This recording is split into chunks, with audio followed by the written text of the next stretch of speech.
Erokamano Millicent Adhiambo kuom report machal kamano. Wan gi geno ni gikone to gibro yudo ratiro. Ogai mar Azimio la Umoja Raila Odinga osingo dhi nyime kod dhiro lweny mar tego demokrasia e pachoka kowacho ni pod okol. Odinga olero ni gibiro sundo chenro mag lokruok makare thurka ma onge dok chien.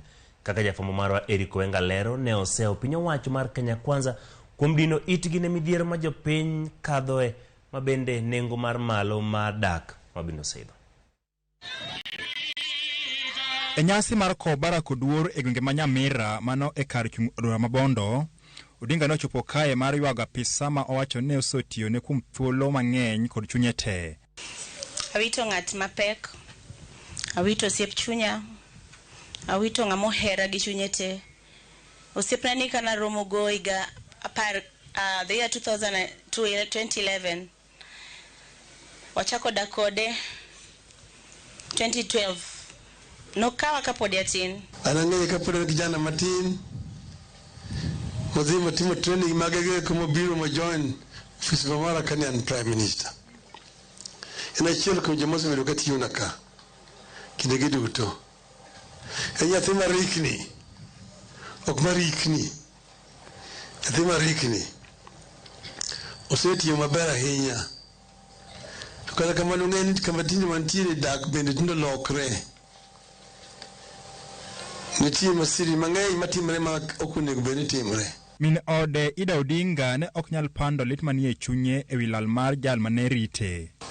An kanenda abiro ka nyaka chak biro ka. Achal mana ng'at manie lake. Chalo na Barack odhi kamoro obiro duogo. Kaka sadhi e kaka koro odon in me. Ni actually Barack is gone.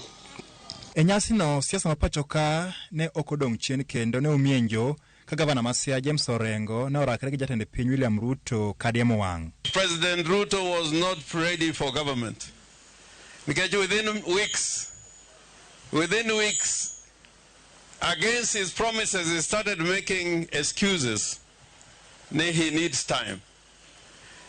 He needs time, but when he was planning to climb to the office of the presidency, he was inside the government. He knew the problems the government was facing. Odinga mayande gilaro komten piny Kenya gi Ruto dwe mar 8 kata kamano nokone oganda ni podi oko ol ahinya to dwaro mar kelo lokruok manimba e thurka. Chunyu mondo ni chunyu kik dolre. Chunyu mondo bed motegno. Kech kama nitie ni an pok aol.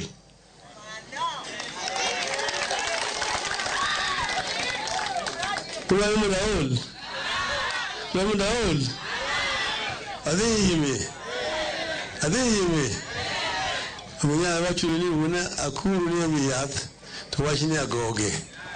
Wach bu chiemo chopo chiemo chiek maber bu marabuni izu kaka kumalo.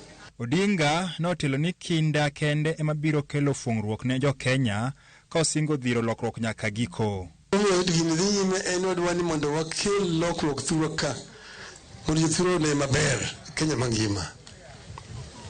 Moya tielo wach makedo ni piny. Itiwach makedo ni piny. Okay ni mondo Raila yud gimoro.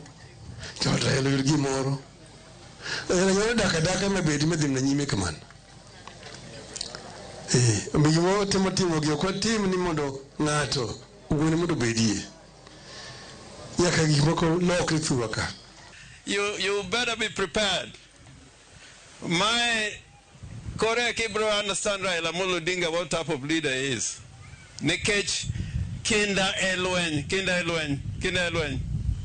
And I know with Kinda we are going to get there, God willing, and so long as we don't put our eyes off the ball.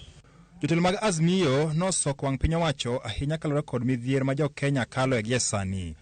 Pesa miwacho ma UDA nigo cannot cover nigi pesa magiwacho. No, they can solve the national question. We have a lot of problems and we have got hunger everywhere.